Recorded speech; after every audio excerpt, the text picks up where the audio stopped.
The rain came down in sheets so thick it turned streetlights into blurred halos, each drop hitting pavement with force enough to shatter against concrete.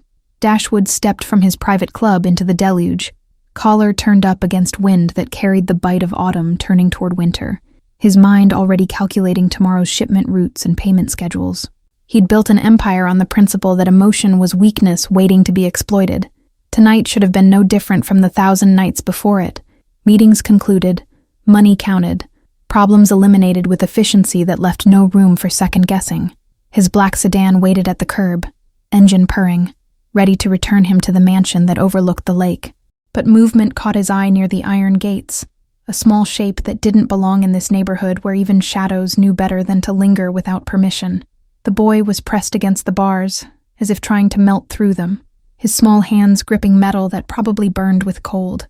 Blonde hair was plastered dark against his skull, clothes soaked through until they clung like second skin, and he stood there trembling with determination that seemed impossible for someone so small. The neighborhood around Dashwood's estate was the kind where streetlights were maintained not by the city, but by private security firms, paid to ensure darkness never provided cover for unwanted activity. Every house stood at careful distance from its neighbors, separated by walls and hedges, and the kind of silence that money bought when it wanted to be left alone with its accumulation and power. Children didn't walk these streets after dark, not because rules explicitly forbade it, but because families who lived here understood that certain boundaries existed for reasons that didn't require explanation or discussion. The boy standing at the gates represented violation of unspoken codes, intrusion of desperation into world designed specifically to keep such things at comfortable distance, where they could be ignored or delegated to others. Dashwood's hand remained on the car door, rain streaming down the window between him and the small figure who waited with patience that suggested he'd stand there all night if necessary. Logic demanded he drive past, call someone to deal with whatever this situation was, maintain the separation between his world and whatever crisis had driven a child into storm at an hour when most people were home and safe. But the boy's eyes held something that cut through years of carefully constructed defenses, not manipulation or calculation, but pure, desperate hope mixed with terror that came from knowing this was last chance, final door to knock on before options ran out completely. Dashwood recognized that look from mirrors in his own past, from years before empire building had taught him how to hide vulnerability behind masks of power and control. The rain seemed to intensify as if nature itself was testing his resolve, drops hitting pavement hard enough to splash back up in patterns that looked almost violent in their intensity. Thunder rolled somewhere distant, promising the storm would get worse before it got better, warning anyone foolish enough to be outside that shelter was necessity rather than luxury tonight. He thought about the warm interior of his car, about the mansion waiting with its temperature-controlled rooms and expensive silence, about the life he'd built specifically to avoid moments exactly like this one. Dashwood felt his hand pause on the car door handle, instinct telling him to drive past. Children didn't approach these gates without parents who knew the risk, without understanding that the man who lived beyond them was not someone you disturbed. But the boy's face turned toward the approaching vehicle, and even through rain and darkness, those eyes found his. They were blue and desperate and holding something that looked dangerously close to hope mixed with terror that suggested he knew exactly whose gates he stood before. He stopped, watching through glass and water as the child's lips moved. No sound reached him over the storm's fury, but he found himself opening the door anyway, stepping into rain that immediately soaked through his suit. The boy didn't move closer, didn't run, just stood there with small hands clutched against his chest. He was protecting something from the downpour with determination that seemed too fierce for someone whose shoes were held together with tape, whose jacket hung 3 sizes too large. "What are you doing here?" The words came out harder than intended, sharp with the edge he used in rooms where weakness meant death. The child flinched but held his ground, and when he spoke, his voice was barely a whisper against the roar of rain.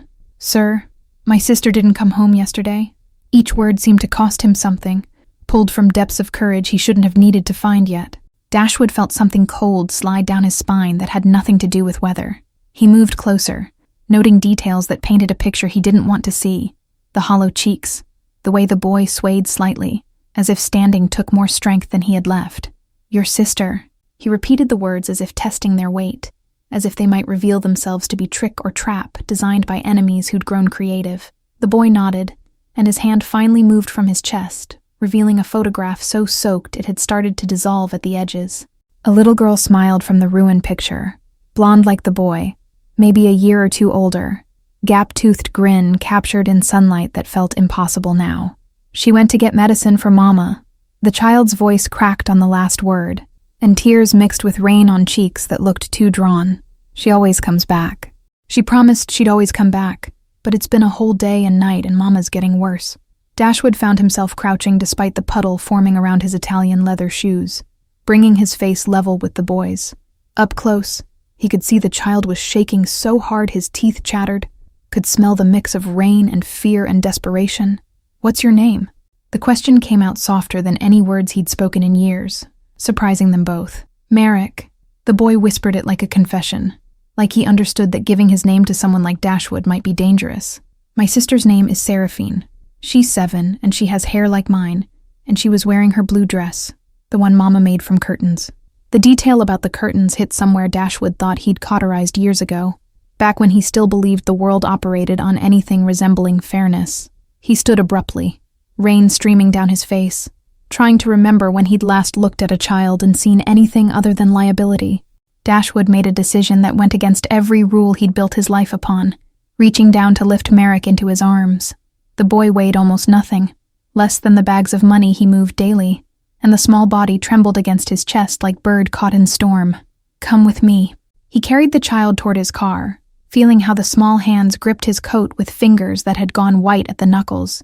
His driver's eyes widened in the rearview mirror, but knew better than to ask questions about cargo that defied all logic. Inside the vehicle, heat blasted from vents, but Merrick continued to shake as if cold had settled into his bones permanently.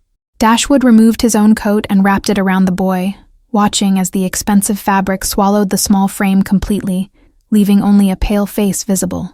"Tell me everything." He kept his voice level, controlled, the same tone he used when extracting information from people who thought they could lie. "When did your sister leave? What pharmacy? What time did she say she'd be back?" Merrick's words tumbled out between chattering teeth, painting a picture that grew darker with each detail. Seraphine had left yesterday afternoon when their mother's fever spiked, had taken the carefully counted coins they'd saved from the factory where Tegan worked double shifts when she could stand.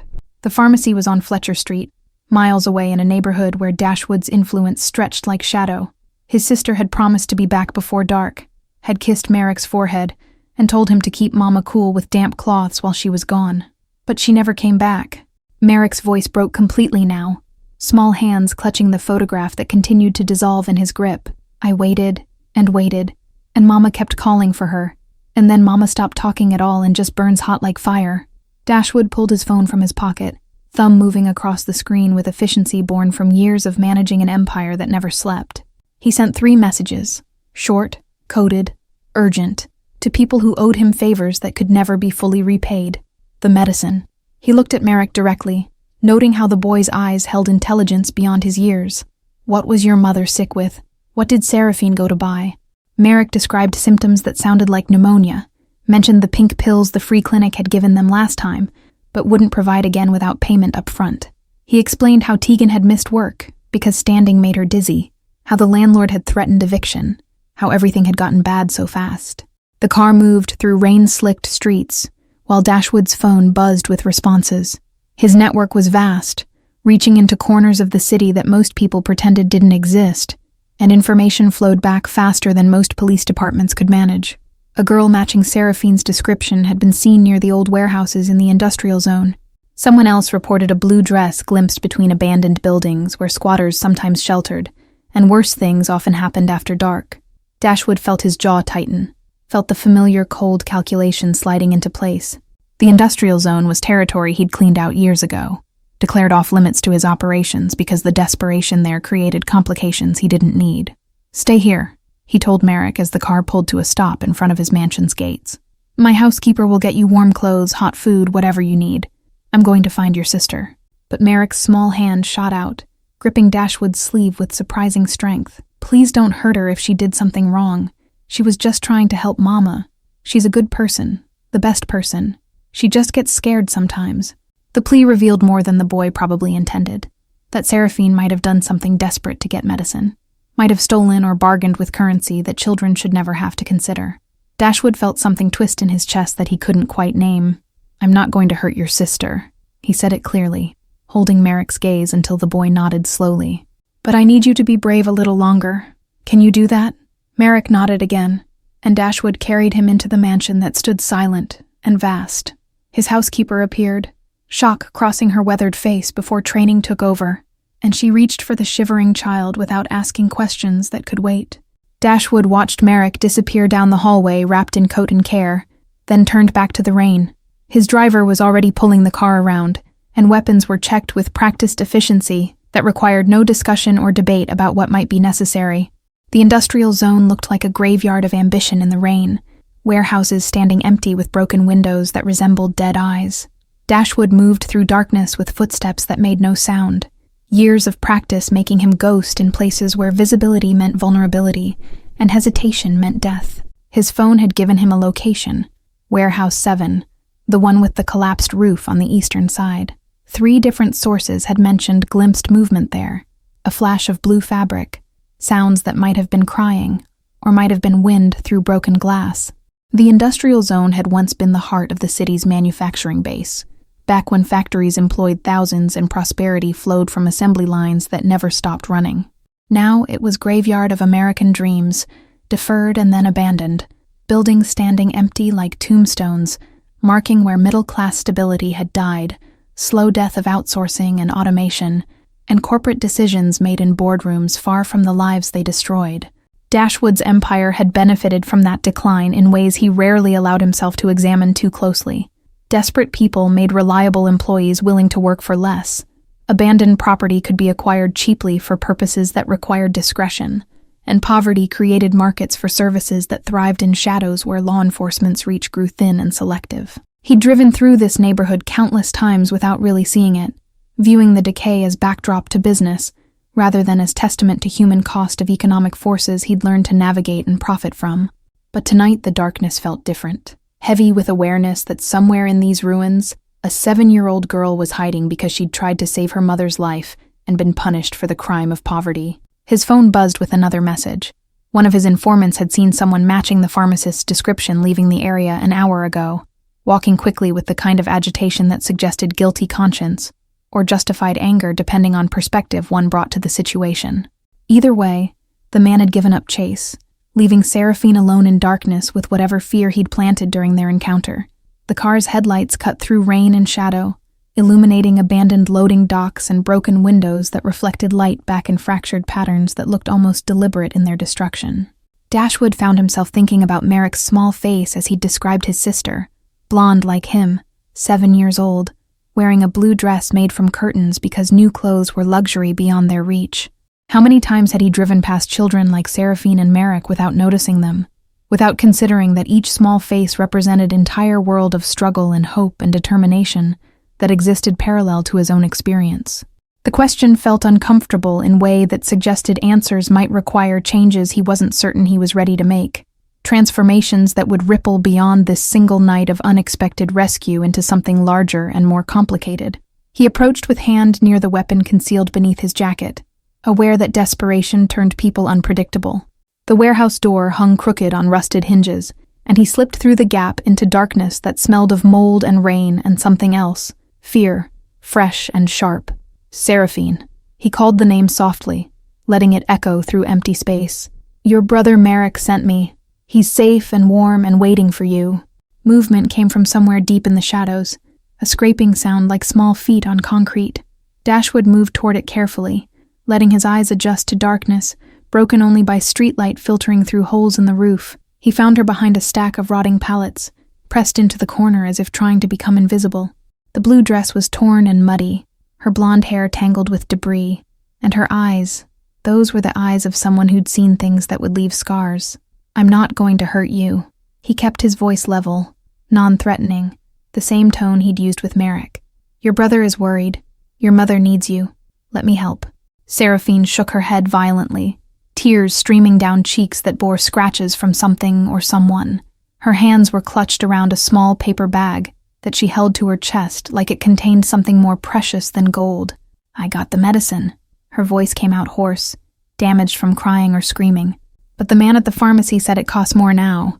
And I didn't have enough, so She broke off, whole body shaking with sobs that seemed too large for her small frame. Dashwood moved closer slowly, hands visible, posture open. Whatever you did, whatever happened, none of that matters now. Merrick needs you. Can you walk? She tried to stand and crumpled immediately, pain crossing her face as weight hit her left ankle.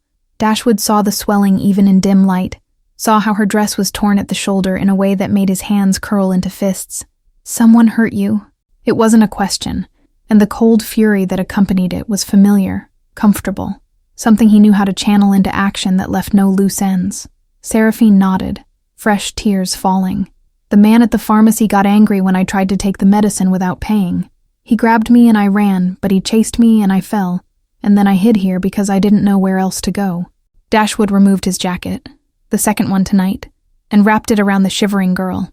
Then he lifted her as carefully as he'd lifted her brother, feeling how she stiffened in fear, before exhaustion and relief made her collapse against his chest.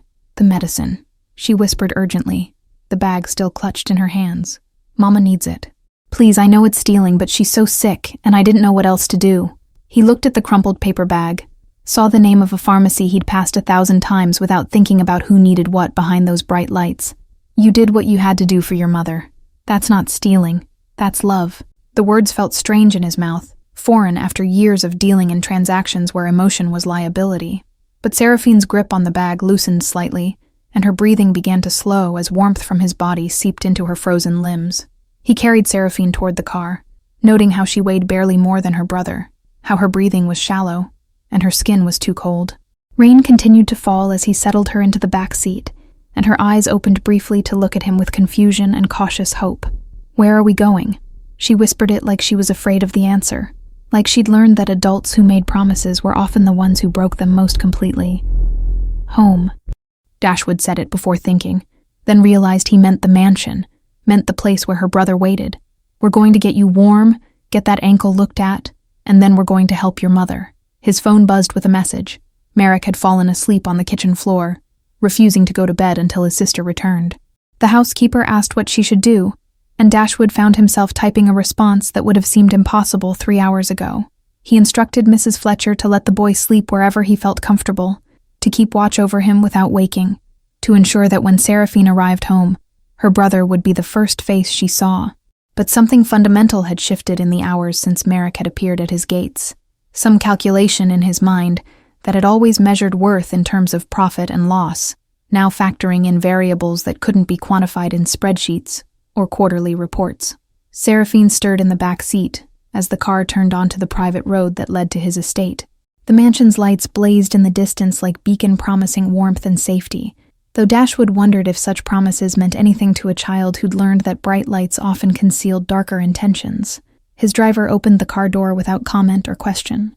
Dashwood lifted Seraphine again, carrying her toward the entrance. Mrs. Fletcher met them at the door, concern etched into features that had witnessed many strange occurrences in her years of service, but perhaps none quite like this. She reached for Seraphine with practiced gentleness, but the girl's eyes opened at the transfer, and panic flooded in before recognition and exhaustion fought for dominance over fear. Let's get you warm and dry first, Mrs.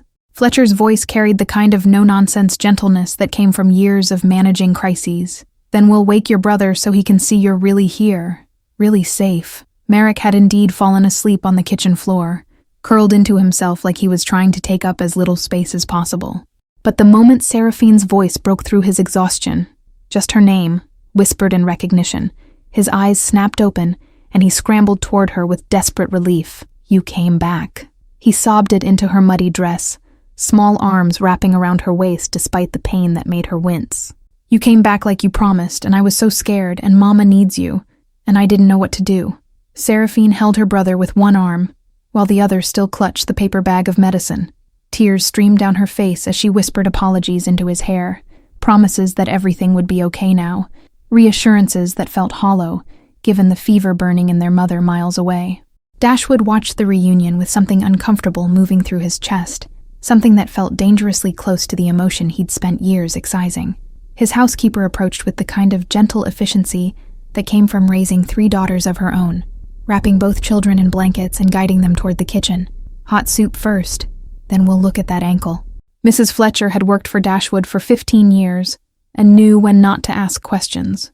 She moved with purpose, pulling ingredients from a refrigerator that could feed dozens, setting water to boil while the children watched with eyes that suggested they couldn't quite believe any of this was real.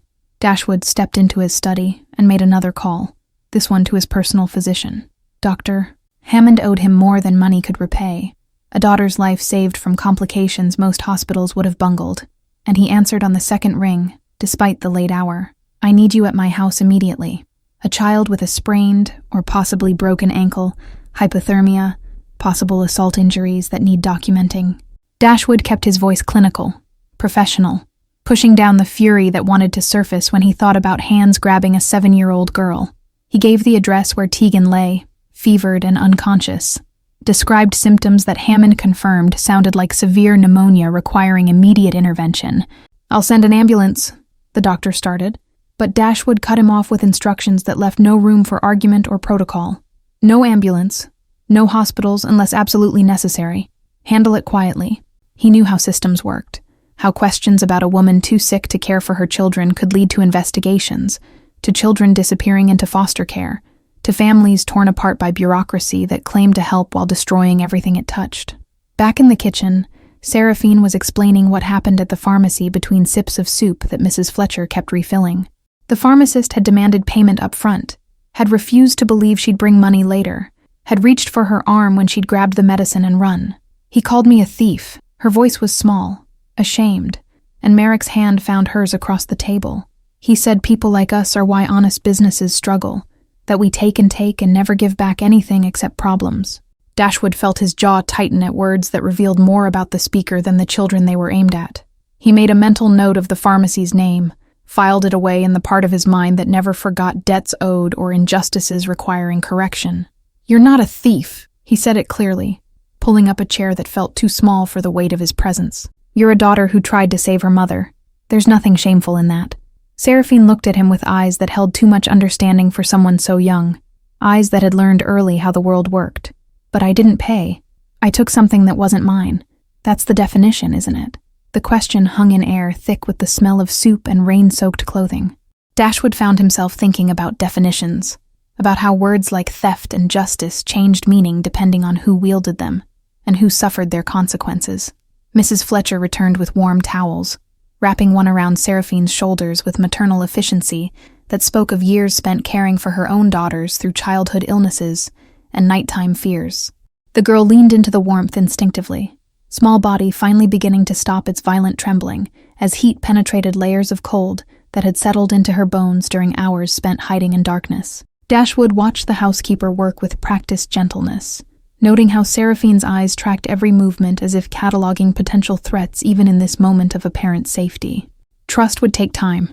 He understood that from years of dealing with people who'd learned that kindness often came with hidden costs, that offered hands sometimes closed into fists once you were close enough to grab.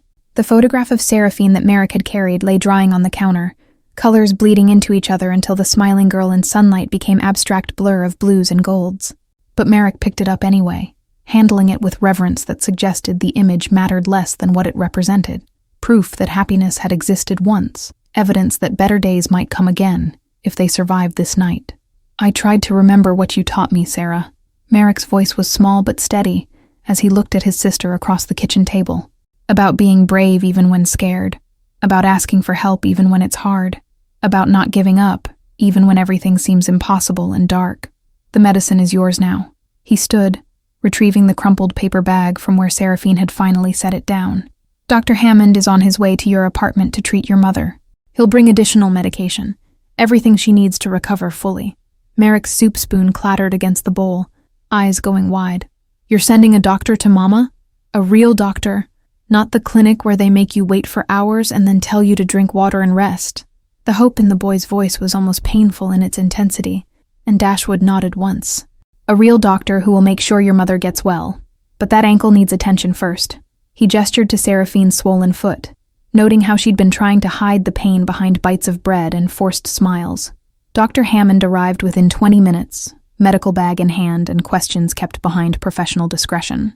He examined Seraphine with gentle efficiency, determining the ankle was badly sprained but not broken, wrapping it with care, while explaining how to manage pain and swelling. The scratches on her arms and shoulder need cleaning. Hammond's voice was neutral, but his eyes met Dashwood's with understanding that required no elaboration. I'll document everything, just in case records become necessary later. Hammond left for Tegan's apartment with instructions and medication that would have cost more than she earned in 6 months. Dashwood found himself pacing his study, phone in hand, waiting for updates that came in measured intervals. Patient found unconscious, fever dangerously high, lungs compromised but responding to initial treatment. The children had fallen asleep on the leather sofa in his library, Seraphine's bandaged ankle elevated on pillows, while Merrick curled against her side. Mrs. Fletcher had covered them with quilts that usually decorated guest rooms no one ever used, and she'd positioned herself in a nearby chair like a guardian against nightmares that might dare approach. They haven't asked for food or toys or anything except news about their mother. She spoke softly when Dashwood entered, her expression holding something between sympathy and reproach. That little girl apologized for bleeding on your carpet. 6 years old, and she's apologizing for getting hurt. Dashwood looked at the spot where Seraphine's muddy shoes had left marks on Persian rugs worth more than most people's cars. The stains seemed insignificant compared to the 2 small figures who'd brought chaos into his carefully controlled world, who'd disrupted order with their desperate need and fierce loyalty. His phone buzzed with another update. Tegan's fever was breaking under aggressive treatment, but she remained unconscious. Hammond estimated she'd been sick for at least a week, pushing through symptoms that would have hospitalized most people, working double shifts while her lungs slowly filled with fluid that could have killed her. She'll need hospitalization. Hammond's message continued with details about oxygen saturation and antibiotic regimens, but she's stable enough to transport. I'm bringing her to your location unless you object. She shouldn't be alone in that apartment, and the children will want to see her. Dashwood typed his agreement, then stood looking out windows that framed the lake in darkness. Rain had finally stopped, leaving everything clean and cold and somehow more real than before. He was making decisions that defied every principle he'd built his empire upon, inviting strangers into his home, exposing himself to complications that couldn't be controlled or predicted. Mrs. Fletcher cleared her throat gently. I've prepared the guest suite on the 2nd floor. Fresh linens, the room that gets morning sun. I thought the mother might want to be near her children when she wakes. The presumption should have irritated him. Staff didn't make decisions about who stayed in his house. But Dashwood found himself nodding, accepting the arrangement that transformed his mansion from fortress into something dangerously close to shelter. Hammond arrived 30 minutes later with Tegan unconscious on a stretcher, an IV line running into her arm and oxygen mask covering her face. She was younger than Dashwood expected, couldn't be more than 27, with features that would be pretty without the pallor of illness, and the dark circles that spoke of exhaustion beyond physical sickness. They moved her carefully to the prepared room while the children slept on, unaware that their mother now rested 20 feet away. Hammond set up monitors that beeped softly, adjusted medication drips with practiced efficiency, and finally stepped back to survey his work with satisfaction. The guest suite had been transformed into something resembling a private hospital room, equipment arranged with precision that spoke of Hammond's decades of experience, treating patients whose circumstances required discretion as much as skill. Oxygen tanks stood ready beside the bed, IV poles gleamed under soft lighting, and medication lined the bedside table in rows that represented healing measured in milliliters and minutes. Dashwood stood in the doorway watching Tegan's chest rise and fall, with rhythm that was finally steady, finally strong enough to suggest survival, rather than just continued existence. Her face in sleep looked younger than he'd expected, features relaxed from whatever tension had been holding them tight, even in unconsciousness. Dark hair spread across white pillows like ink on snow. He found himself wondering what she'd been like before circumstances ground her down to survival mode, whether she'd had dreams beyond making rent and keeping her children fed, whether she'd laughed easily, or if that ability had been sacrificed somewhere along the path from whatever past she'd had to this present that nearly killed her. The questions felt intrusive, even unspoken, but they persisted anyway. Hammond appeared beside him, medical bag packed and coat already on for the drive home through streets that had finally stopped producing rain. She's a fighter, that one. Most people would have sought help days ago, but she pushed through because stopping meant her children went hungry or cold or worse. That kind of determination is admirable and absolutely reckless in equal measure. She'll sleep for several hours at minimum. The doctor packed his equipment with methodical precision. The fever should continue dropping, and her lungs will clear gradually. She was maybe 48 hours from critical, possibly less. Those children saved her life by finding you. The words settled heavily in air that smelled of antiseptic and clean sheets. Dashwood thought about Merrick standing in rain at his gates, about Seraphine stealing medicine she couldn't afford, about desperation that drove children to knock on doors that should have remained closed. When she wakes, she'll be confused, and probably frightened, Hammond continued, studying Dashwood with the directness of someone who'd earned the right to speak plainly.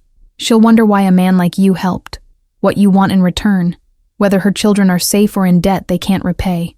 Dashwood had no answer that made sense even to himself, no explanation for why he'd carried a soaking boy into his car, or why he'd driven through rain to find a girl he'd never met. He'd built an empire on transactional relationships, where everything had price and payment, where favors were currency and debts were leverage. Tell her the truth when she asks, he finally said, though he wasn't sure what truth meant anymore. Her children needed help. I provided it. There's no debt, no payment required, no strings attached to recovery or safety.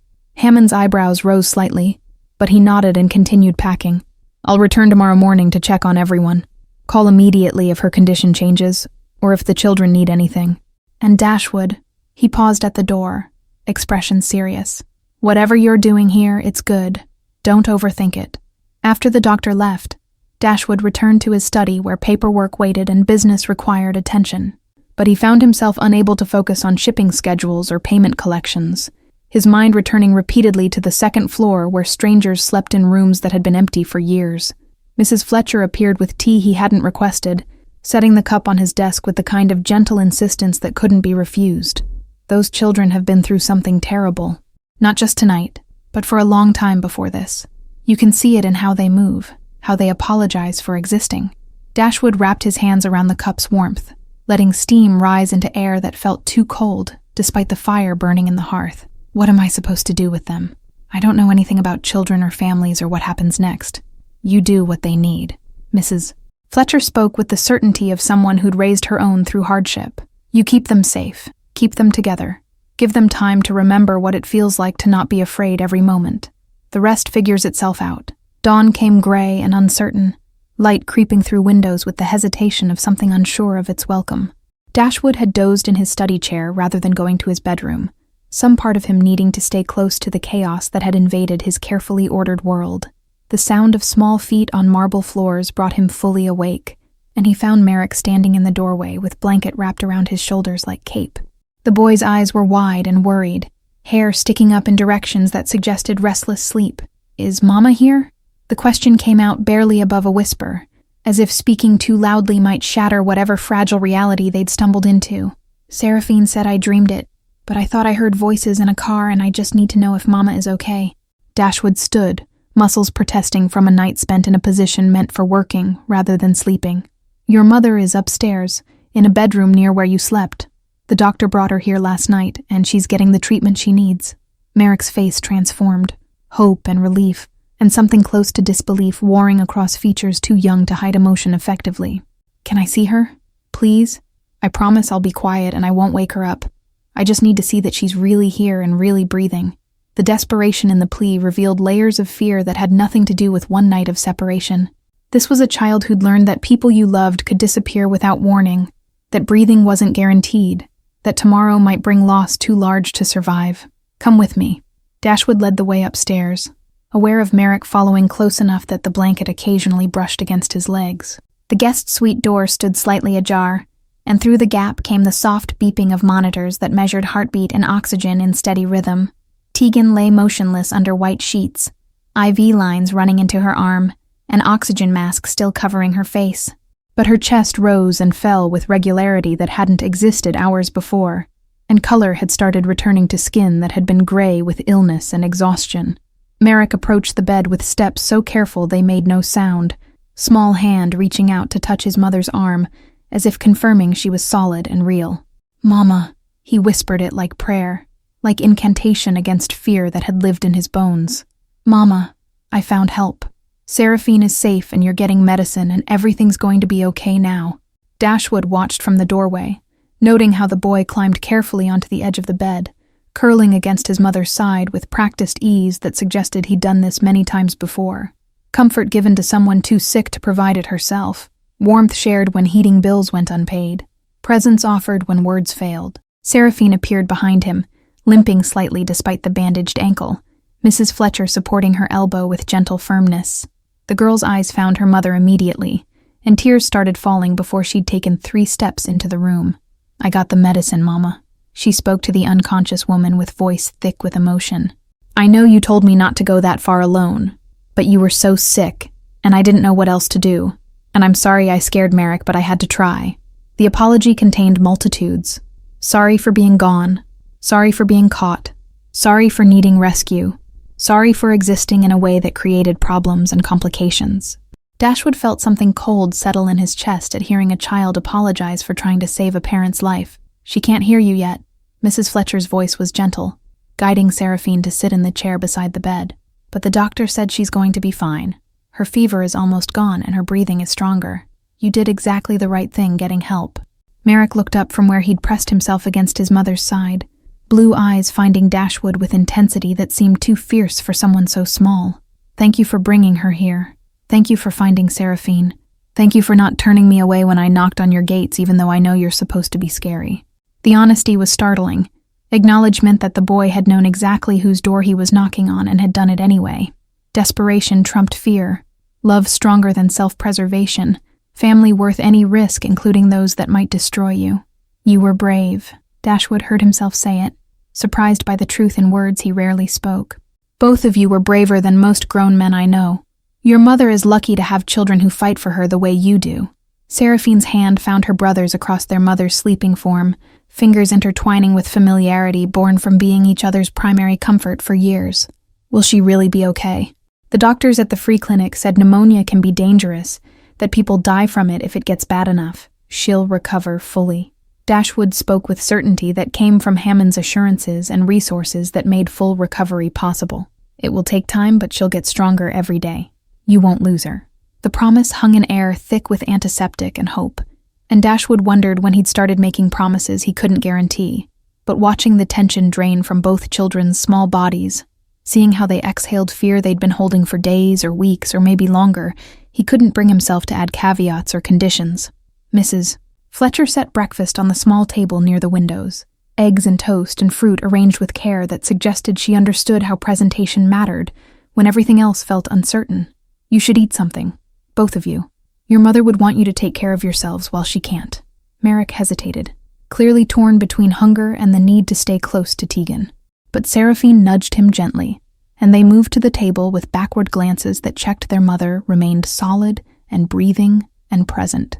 Dashwood left them there under Mrs. Fletcher's watchful care, returning to his study where reality waited in the form of phone calls requiring attention and decisions demanding to be made. But business felt distant somehow, less urgent than it had 48 hours ago, as if priorities had shifted without his permission or understanding. His phone showed messages from associates who'd helped locate Seraphine, asking if further action was required regarding the pharmacy or the pharmacist who'd grabbed a child. Dashwood stared at the screen, considering responses that ranged from professional consequences to personal visits that left lasting impressions. But revenge felt hollow, compared to the sound of children eating breakfast without fear, compared to a mother breathing steadily in a clean bed with medicine flowing through her veins. Maybe that was victory enough, not destruction of those who'd caused harm, but protection of those who'd survived it. He deleted the messages without responding, choosing inaction that felt more powerful than the violence his associates expected. The pharmacist would continue his petty tyranny over desperate people, would grab other children who couldn't afford medicine their parents needed, would sleep soundly believing himself righteous in his small-minded enforcement of rules that punished poverty like crime. But Seraphine was safe now, eating breakfast with her brother in a house where money wasn't counted in coins carefully saved, where medicine appeared when needed without negotiation or humiliation. That mattered more than teaching lessons to men who'd never learned them anyway, more than satisfying the part of himself that still believed in consequences delivered with precision that left no room for second chances. The sound of laughter drifted from upstairs, genuine, unguarded, the kind children made when they forgot to be afraid for a moment. Dashwood recognized it as foreign to his mansion as spring flowers in winter, as warmth in rooms built to intimidate rather than welcome, as proof that walls designed to keep danger out had also kept life from entering. His empire had been constructed on foundation of fear and respect that were often indistinguishable from each other, on transactions where everyone understood their role and stayed within boundaries drawn by power and consequence. But these children and their mother existed outside those rules, operating according to logic that prioritized love over safety and connection over survival instinct. Tegan woke on the second day, confusion flooding her fever-bright eyes as consciousness returned in fragments that didn't make sense together. Her hand moved immediately to the IV line in her arm, then to the oxygen mask on her face, panic rising in features that had known too many moments when things went wrong without explanation. "Mama," Merrick's voice broke through her disorientation, and he was there beside the bed before she could try to sit up. "Mama, you're okay. You're safe. We're all safe." Seraphine appeared on the other side, limping slightly, taking her mother's free hand with gentle pressure. "The doctor says you had pneumonia really bad. You've been sleeping for almost 2 days while the medicine works."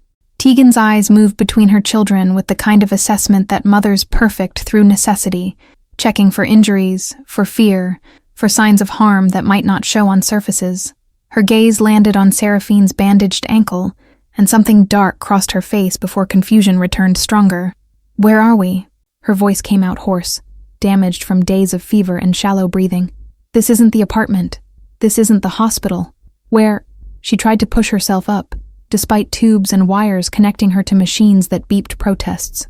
Dashwood had been standing near the windows, giving the family space for reunion. But he stepped forward now. "You're in my home. Your children came to me for help, and I provided it. You've been receiving treatment here from my personal physician." Tegan's eyes found him, and widened with recognition that came from somewhere deeper than personal acquaintance. She knew who he was, not by name necessarily, but by reputation that preceded him in neighborhoods where power was felt before it was seen or understood. "Your children?" She looked back at Merrick and Seraphine with fear that hadn't been there before. "What did you do? Where did you go? Oh God, what have you gotten us into?" The panic in her voice cut through the room like blade, sharp enough that both children flinched. Merrick's small hand tightened on the sheets, while Seraphine's face crumpled with guilt that suggested she'd anticipated this exact reaction. "I went to get medicine, and the pharmacist grabbed me, and I ran and got lost." Seraphine's words tumbled out fast, desperate to explain before judgment fell. "Merrick went to find help because you were so sick and I wasn't coming back and he didn't know what else to do. He found me." Dashwood kept his voice neutral, professional, trying to defuse fear that was entirely rational given what she likely knew about him. "He asked for help finding his sister. I found her. I brought you here when my doctor confirmed you needed immediate treatment." Tegan's breathing accelerated, making the monitors beep more urgently. "We can't pay for this. We can't. I don't have anything you could want. Nothing worth the debt we'd owe for treatment like this." The words revealed exactly what she expected, what experience had taught her about men with power who offered help to women with nothing. Dashwood felt disgust rise, not at her assumption, but at the world that had made such assumptions necessary for survival. "There is no debt," he said it clearly, holding her gaze despite how she tried to look away. "Your children needed help. You needed help. I provided it. That's where the transaction ends. Nothing is free." Tegan's voice shook with certainty born from hard lessons. "Men like you don't help women like me without expecting something in return. I know how this works. I know what usually comes next." Merrick's small voice broke the tension that had pulled tight enough to snap. "He's been nice, Mama. He gave us soup and warm beds, and he sent the doctor to you, and he didn't ask for anything except to help us. He found me in the warehouse when I was so scared," Seraphine added, tears streaming down her face. "He carried me to the car and told me I wasn't a thief, and he didn't hurt me even though I stole medicine." Tegan looked between her children and the man who'd become their unlikely savior, conflict playing across features that were still too pale. She tried to sit up again, managed it this time despite how the movement made her wince with pain that spoke of ribs damaged from days of coughing. "I need to leave." She reached for the IV line with hands that trembled. "We need to go home. We can't stay here. We can't owe someone like you anything because the price will eventually come and we won't be able to pay it. Mama, please." Merrick's voice cracked with desperation that echoed how he'd sounded standing in rain at the gates. "You're still sick. The doctor says you need more medicine and rest, and you can't walk yet without help." Dashwood moved to the chair beside the bed, sitting slowly so his size wouldn't feel threatening. Listen to me carefully. I understand your fear. I understand why you assume I want something, but I'm asking you to stay until you're well enough to make decisions that aren't driven by panic." Tegan's hand stilled on the IV line, but suspicion remained etched into every line of her body. Why would you do that? Why would someone like you care what happens to people like us? The question hung heavy with implications about class and power, and the distances that separated worlds occupying the same city. Dashwood found himself without an answer that would satisfy her skepticism, because he didn't fully understand it himself. "Maybe I'm tired of living in a house with too many empty rooms." The words came out before he could stop them, honest in a way he rarely allowed himself to be. "Maybe your son standing in the rain reminded me that there are things more important than the empire I've built." Tegan studied him with eyes that had learned to read people for survival, looking for the lie or manipulation that surely hid beneath surface sincerity. "And when I'm well? When we're no longer interesting or useful, what happens then?" "Then you decide what comes next." Dashwood held her gaze steadily. "You stay if you want. You leave if you want. You make whatever choice feels right for you and your children without debt or obligation. I'm offering time and safety, nothing more and nothing less." The silence stretched long enough that the monitor's beeping became the only sound, measuring heartbeats that gradually slowed from panic toward something closer to cautious consideration. Tegan looked at her children, at Merrick's hopeful face and Seraphine's fearful one, and something in her expression shifted. "1 week," she finally said, voice rough with exhaustion and resignation. "1 week for me to get strong enough to leave properly, to figure out what happens next. But I work for anything we use, food, space, whatever. I don't accept charity." Dashwood nodded once, accepting terms that gave her dignity, even if they made no practical sense. "Mrs. Fletcher can always use help in the kitchen, and the library could use organizing. It's been neglected for years." Relief and suspicion warred across Tegan's face in equal measure, and she settled back against pillows that probably cost more than a month's rent in the apartment she'd nearly died in. Her hands smoothed the blanket with nervous energy that needed outlet, fingers tracing patterns in fabric that felt impossibly soft compared to the threadbare sheets she was accustomed to sleeping on. "I don't understand you." She said it quietly, almost to herself, but loud enough that Dashwood heard the confusion beneath the words. "Men with your reputation don't rescue sick women and their children. They don't offer rooms in their homes and doctors in the middle of the night. They don't negotiate with people who have nothing to offer in return except gratitude that won't pay any bills or settle any scores." Merrick shifted on the bed beside his mother, small hand finding hers with the automatic comfort of someone who'd spent years being her anchor when everything else felt uncertain. "Maybe he's different than his reputation, Mama. Maybe people tell stories that aren't true, because being scared of someone is easier than knowing them for real." The wisdom in the 6-year-old's words landed heavily in the space between adult understanding and childish faith. Dashwood met Tegan's eyes over her son's head, and saw the moment when she decided to stop fighting quite so hard, when exhaustion and hope combined into something fragile that might grow stronger with time and proof. "And my children stay with me." Tegan's voice gained strength, maternal protectiveness overriding physical weakness. "They sleep in my room. They eat with me. They're never alone with anyone I don't know and trust." Of course. The agreement came easily, because he'd expected nothing less from a mother who'd taught her children to be fierce and loyal, and willing to walk through storms for each other. "Your family stays together. That's not negotiable." The week Tegan had demanded stretched into 2 as her body slowly remembered what it felt like to breathe without pain. Dashwood found his routines disrupted in ways both irritating and oddly compelling. Breakfast was no longer solitary, but filled with Merrick's chatter about books he'd discovered in the library. Afternoons included Seraphine's drawings appearing on his desk as gifts he didn't know how to refuse.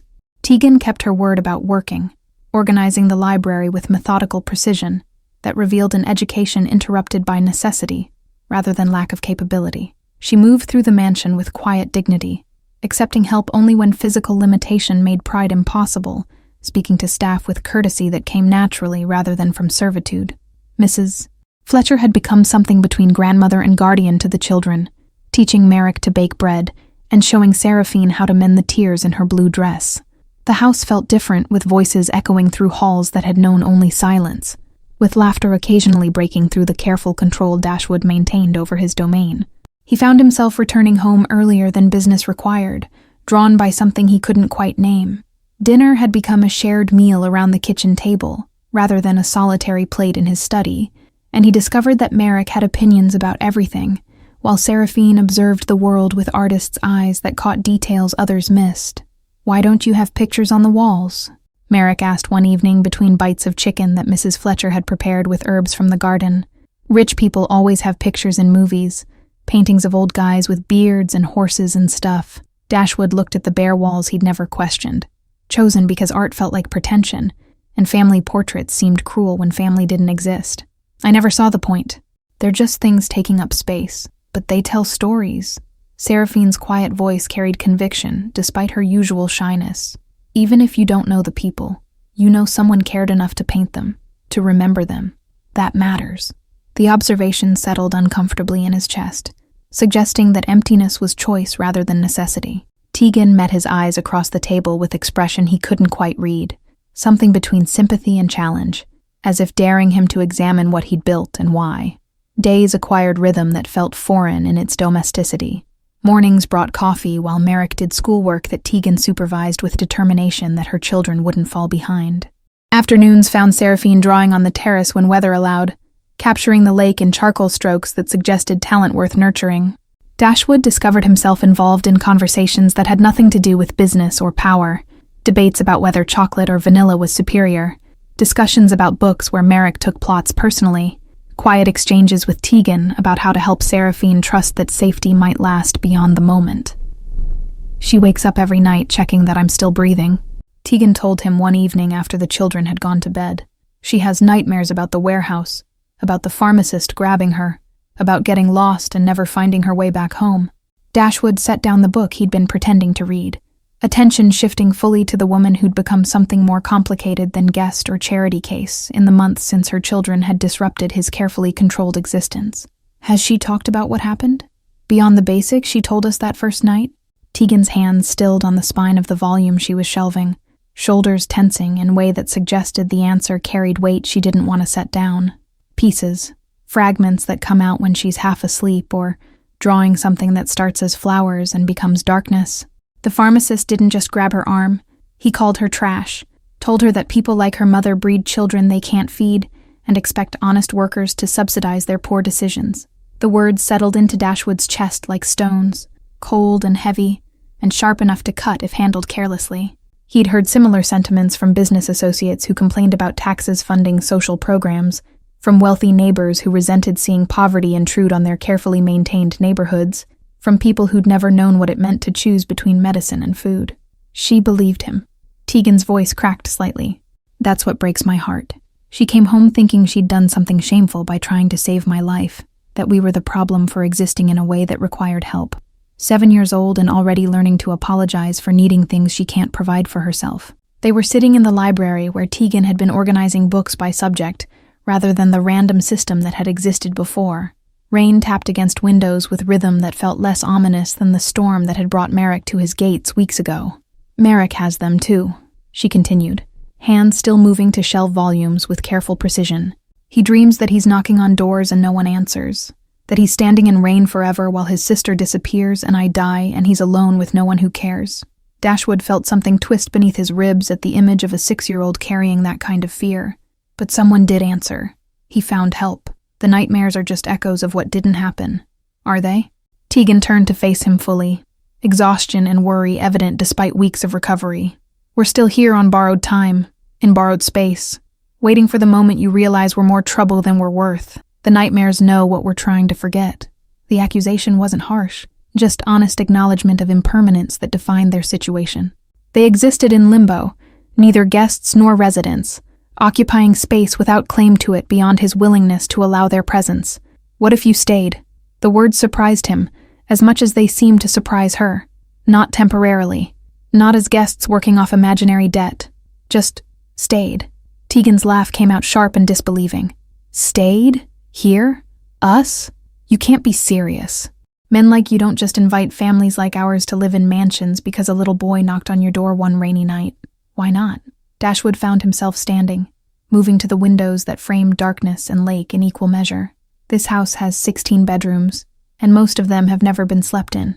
I have more money than I could spend in 3 lifetimes. What's the point of any of it if it's just me rattling around in silence? The point is, it's yours." Tegan's voice carried weight of someone who'd never owned anything outright. who understood possession as temporary and conditional. You earned it or took it or built it, but it's yours. We don't belong in your world any more than you belong in ours. Dashwood turned to face her, noting how she'd regained weight and color, but still carried shadows under her eyes that spoke of years of struggle. Maybe I'm tired of my world. Maybe your son did more than ask for help. Maybe he asked questions I'd stopped letting myself consider. Like what? The challenge in her voice suggested she expected platitudes about loneliness or meaning, empty words that wealthy people use to justify whatever they wanted. Like, what's the point of power if it doesn't protect anyone worth protecting? He moved closer, hands in pockets to keep them from gesturing in ways that might reveal too much. Like whether a life spent building walls is actually a life at all. Tegan studied him with the same intensity she brought to everything, reading between words for truth or manipulation, trying to determine if this was genuine or elaborate game with rules she didn't understand. And you think letting a desperate woman and her children live here solves those questions? I think your children remind me that courage isn't about power. It's about being small and scared, and doing what needs doing anyway. Dashwood heard the honesty in his own voice, and couldn't decide if it felt like weakness or strength. I think you remind me that dignity doesn't come from what you own, but from how you carry yourself when you have nothing. Pretty words. But Tegan's voice had softened slightly, skepticism giving way to cautious consideration. What happens when the novelty wears off? When Merrick's questions get annoying and Seraphine's nightmares disrupt your sleep, and I'm just another responsibility you didn't ask for? Then we figure it out together instead of me figuring it out alone. The answer came easier than expected, as if some part of him had been preparing for this conversation without conscious awareness. Stay, not as guests or charity cases or people working off debt. Stay as family. The word hung between them, heavy with implications neither of them had the courage to fully examine. Family meant permanence, meant claims and obligations that went beyond transaction or convenience, meant vulnerability that could destroy if mishandled. Family. Tegan repeated it slowly, testing the shape of it in her mouth. You want to play house with strangers who knocked on your door in a storm? I want to stop living in a mausoleum where the only voices I hear are my own, or people paid to tolerate my presence. Dashwood met her eyes directly, letting her see whatever she needed to see to believe him. Your children brought life back into this house. You brought purpose beyond profit margins. Maybe that's worth more than everything else I've accumulated. 3 months passed with rhythm that transformed strangers into something closer to family, though none of them quite dared to name it that way. Merrick had claimed the bedroom with the window seat overlooking the lake, where he spent hours reading books that Mrs. Fletcher selected with understanding of what a 6-year-old needed. Adventure and hope in equal measure. Seraphine's artwork covered the refrigerator and began appearing framed on walls that had stood bare for years. Dashwood found himself commissioning proper supplies, canvases and paints that cost more than her mother earned in months, watching as the girl's talent flourished with resources that had always been denied by necessity. Tegan had stopped insisting she was leaving soon, though she maintained careful boundaries that suggested permanence still felt dangerous.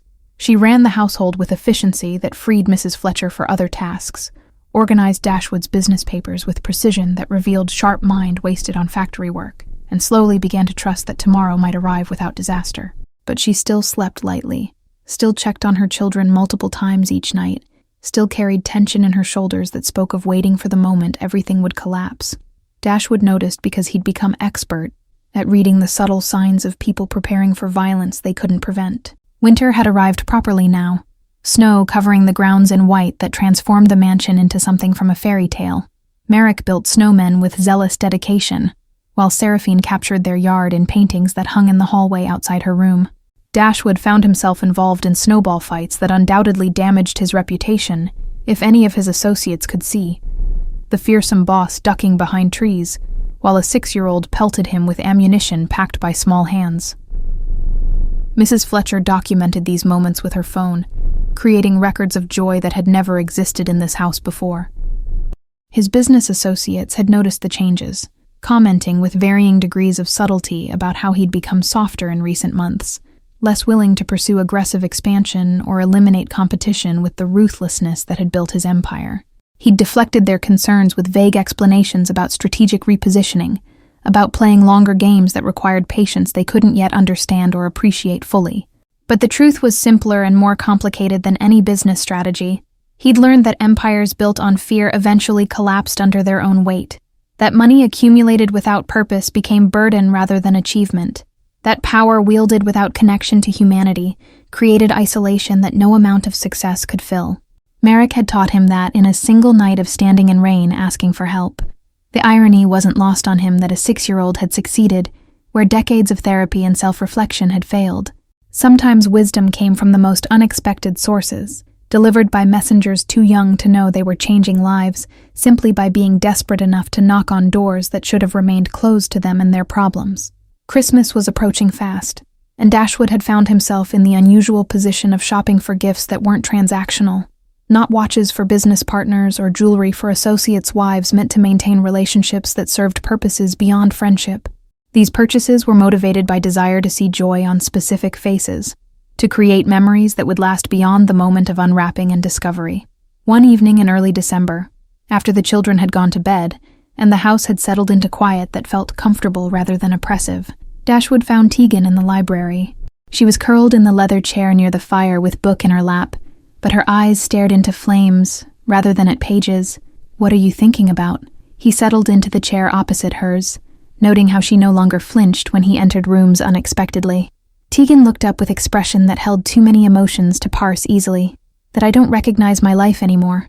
3 months ago, I was working double shifts at a factory and praying the landlord wouldn't evict us before I could scrape together rent. Now I'm reading classic literature in a mansion while my children sleep in beds that cost more than everything we owned combined."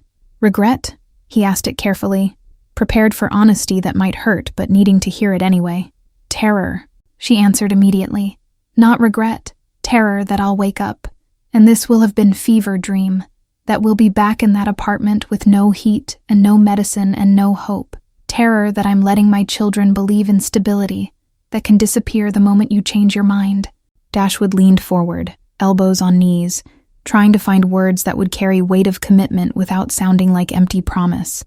"I'm not going to change my mind. This is your home now, legally, permanently, however we need to make it so you believe it. You can't know that." Tegan's voice cracked slightly. "You can't know that 6 months from now you won't be tired of children running through your halls, of my questions about your business, of the complications we bring just by existing in your world. I know that 3 months ago I was living in a tomb of my own making."